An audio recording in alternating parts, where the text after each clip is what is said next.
नमस्कार दोस्तों, आशा की पाठशाला में आप सभी का स्वागत है। मैं आज आप सबको शांति दूत श्री कृष्ण के बारे में बताऊंगी। शांति की बातचीत करने के उद्देश्य से श्री कृष्ण हस्तिनापुर गए। उनके साथ सात्यक भी गए थे। रास्ते में कुश स्थल नामक स्थान में वह एक रात विश्राम करने के लिए ठहरे। हस्तिनापुर में जब यह खबर पहुंची कि श्री कृष्ण पांडवों की ओर से दूत बनकर संधि चर्चा के लिए आ रहे हैं, तो धृतराष्ट्र ने आज्ञा दी कि नगर को खूब सजाया जाए। पुरवासियों ने द्वारिकाधीश के स्वागत की धूमधाम से तैयारियां की। दुशासन का भवन दुर्योधन के भवन से अधिक ऊंचा और सुंदर था, इसलिए धृतराष्ट्र ने आज्ञा दी कि उसी भवन में श्री कृष्ण को ठहरने का प्रबंध किया जाए। श्री कृष्ण हस्तिनापुर पहुंच गए। पहले श्री कृष्ण धृतराष्ट्र के भवन में गए, फिर धृतराष्ट्र से विदा लेकर वह विदुर के भवन में गए। कुंती वहीं कृष्ण की प्रतीक्षा में बैठी थी। श्री कृष्ण को देखते ही उन्हें अपने पुत्रों का स्मरण हो आया। श्री कृष्ण ने उन्हें मीठे वचनों से सांत्वना दी और उनसे विदा लेकर दुर्योधन के भवन में गए। दुर्योधन ने श्री कृष्ण का शानदार स्वागत किया और उचित आदर सत्कार करके भोजन का न्योता दिया। श्री कृष्ण ने कहा, राजन, जिस उद्देश्य को लेकर मैं यहाँ आया हूँ वह पूरा हो जाए, तब मुझे भोजन का न्योता देना उचित होगा। यह कहकर वह विदुर के यहाँ चले गए और वहाँ भोजन करके विश्राम किया। इसके बाद श्री कृष्ण और विदुर में आगे के कार्यक्रम के बारे में सलाह हुई। विदुर ने कहा, उनकी सभा में आपका जाना भी उचित नहीं है। दुर्योधनादि के स्वभाव से जो भी परिचित थे, उनका भी यही कहना था कि वे लोग कोई ना कोई कुचक्र रचकर श्री कृष्ण के प्राणों तक को हानि पहुंचाने की चेष्टा करेंगे। विदुर की बातें ध्यान से सुनने के बाद श्री कृष्ण बोले, मेरे प्राणों की चिंता आप ना करें। दूसरे दिन सवेरे दुर्योधन और शकुनि ने आकर श्री कृष्ण से कहा, महाराज, धृतराष्ट्र आपकी प्रतीक्षा कर रहे हैं। इस पर विदुर को साथ लेकर श्री कृष्ण धृतराष्ट्र के भवन में गए। वासुदेव के सभा में प्रविष्ट होते ही सभी सभासद उठ खड़े हुए। श्री कृष्ण ने बड़ों को विधिवत नमस्कार किया और आसन पर बैठे। राजदूत एवं संभ्रांत अतिथि सा उनका सत्कार किया गया। इसके बाद श्री कृष्ण उठे और पांडवों की मांग सभा के सामने रखी। फिर वह धृतराष्ट्र की ओर देखकर बोले, राजन, पांडव शांति प्रिय हैं, परंतु साथ ही यह भी समझ लीजिए कि वह युद्ध के लिए भी तैयार हैं। पांडव आपको पिता स्वरूप मानते हैं। ऐसा उपाय करें जिससे आप भाग्यशाली बने। यह सुनकर धृतराष्ट्र ने कहा, सभासदों, मैं भी वही चाहता हूँ जो श्री कृष्ण को प्रिय है। इस पर श्री कृष्ण दुर्योधन से बोले, मैं इतना ही कहना चाहता हूँ कि पांडवों को आधा राज्य लौटा दो और उनके साथ संधि कर लो। यदि यह बात स्वीकृत हो गई तो स्वयं पांडव तुम्हें युवराज और धृतराष्ट्र को महाराज के रूप में सहर्ष स्वीकार कर लेंगे। भीष्म और द्रोण ने भी दुर्योधन को बहुत समझाया, फिर भी दुर्योधन ने अपना हठ नहीं छोड़ा। वह श्री कृष्ण का प्रस्ताव स्वीकार करने पर राजी न हुआ। धृतराष्ट्र ने दोबारा पुत्र से आग्रह किया कि श्री कृष्ण का प्रस्ताव मान ले, नहीं तो कुल का सर्वनाश हो जाएगा। दुर्योधन ने अपने आप को निर्दोष सिद्ध करने की जो चेष्टा की थी उससे श्री कृष्ण को हंसी आ गई। तभी श्री कृष्ण ने दुर्योधन को उन सब अत्याचारों का विस्तार से स्मरण दिलाया जो उसने पांडवों पर किए थे। भीष्म, द्रोण आदि प्रमुख वृद्धों ने भी श्री कृष्ण के इस वक्तव्य का समर्थन किया।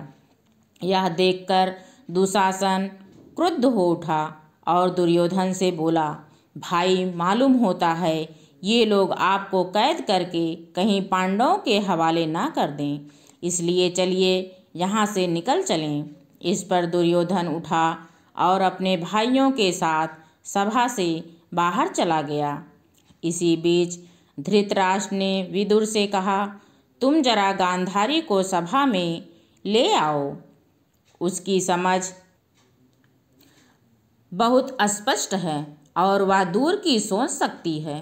हो सकता है उसकी बातें दुर्योधन मान ले। यह सुनकर विदुर ने सेवकों को आज्ञा देकर गांधारी को बुला लाने को भेजा।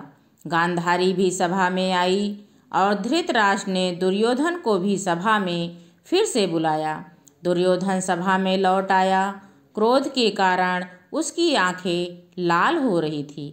गांधारी ने भी उसे कई तरह से समझाया, परंतु दुर्योधन ने बातें मानने वाला कब था। अपनी माँ को भी उसने मना कर दिया और दोबारा सभा से निकलकर चला गया। बाहर जाकर दुर्योधन ने अपने साथियों के साथ मिलकर एक षड्यंत्र रचा और राजदूत श्री कृष्ण को पकड़ने का प्रयत्न किया। श्री कृष्ण ने तो पहले ही से इन बातों की कल्पना कर ली थी। दुर्योधन की यह चेष्टा देखकर वह हंस पड़े। श्री कृष्ण उठे। सात्यक और विदुर उनके दोनों ओर हो गए। सब सभासदों से विधिवत आज्ञा ली। सभा से चलकर सीधे कुंती के पास पहुँचे और उनको सभा का सारा हाल कह सुनाया। कुंती बोली, हे श्री कृष्ण, अब तुम ही मेरे पुत्रों के रक्षक हो। श्री कृष्ण रथ पर आरूढ़ होकर उपलब्ध की ओर तेजी से रवाना हो गए। युद्ध अब अनिवार्य हो गया था। श्री कृष्ण के हस्तिनापुर से लौटते ही शांति स्थापना की जो थोड़ी बहुत आशा थी वह भी लुप्त हो गई।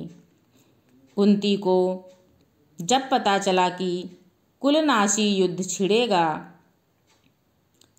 ही तो वह बहुत व्याकुल हो गई। चिंता के कारण आकुल हो रही कुंती अपने पुत्रों की सुरक्षा का विचार करती हुई गंगा के किनारे पहुंची। कर्ण रोज संध्या वंदन किया करता था। मध्याह्न के बाद कर्ण का जप हुआ तो उसे यह जानकर असीम आश्चर्य हुआ कि महाराज पांडु की पत्नी और पांडवों की माता कुंती ही उसका उत्तरीय सिर पर लिए खड़ी हैं। कर्ण ने शिष्टतापूर्वक अभिवादन करके कहा, आज्ञा दीजिए, मैं आपकी क्या सेवा करूं? कुंती ने गदगद स्वर में कहा, कर्ण, यह ना समझें कि तुम केवल सूत पुत्र ही हो। ना तो राधा तुम्हारी माँ है और ना अधिरथ तुम्हारे पिता। तुमको जानना चाहिए कि राजकुमारी प्रथा की कोख से तुम उत्पन्न हुए हो। तुम सूर्य के अंश हो। थोड़ा सुस्ताने के बाद वह फिर बोली, बेटा दुर्योधन के पक्ष में होकर तुम अपने भाइयों से ही शत्रुता कर रहे हो। धृतराष्ट्र के लड़कों के आश्रित रहना तुम्हारे लिए अपमान की बात है। तुम अर्जुन के साथ मिल जाओ, वीरता से लड़ो और राज्य प्राप्त करो। वे भी तुम्हारे अधीन रहेंगे और तुम उनसे घिरे हुए प्रकाशमान हो जाओगे। कर्ण माता कुंती का यह अनुरोध सुनकर बोला, माँ, यदि इस समय मैं दुर्योधन का साथ छोड़कर पांडवों की तरफ चला गया तो लोग मुझे ही कायर कहेंगे। अब जब युद्ध होना निश्चित हो गया है तो मैं उनको मझधार में कैसे छोड़ जाऊं? यह तुम्हारी कैसी सलाह है? आज मेरा कर्तव्य यही है कि मैं पांडवों के विरुद्ध सारी शक्ति लगाकर लड़ूं। मैं तुमसे असत्य क्यों बोलूं? मुझे क्षमा कर दो, लेकिन हाँ, तुम्हारी भी बात एकदम व्यर्थ नहीं जाएगी। अब मैं यह करूँगा कि अर्जुन को छोड़कर और किसी पांडव के प्राण नहीं लूँगा। या तो अर्जुन इस युद्ध में काम आएगा या मैं, दोनों में से एक को तो मरना ही पड़ेगा। शेष चारों पांडव मुझे चाहे कितना भी तंग करे, मैं उनको नहीं मारूंगा। माँ, तुम्हारे तो 5 पुत्र हर हालत में रहेंगे, चाहे मैं मर जाऊं, चाहे अर्जुन। हम दोनों में से एक बचेगा और बाकी 4 तो रहेंगे ही। तुम चिंता ना करो। अपने बड़े पुत्र की ये सारी बातें सुनकर माता कुंती का मन बहुत विचलित हुआ, परंतु उन्होंने उसे अपने गले से लगा लिया और बोली, तुम्हारा कल्याण हो। कर्ण को इस प्रकार आशीर्वाद देकर कुंती अपने महल में चली आई। धन्यवाद।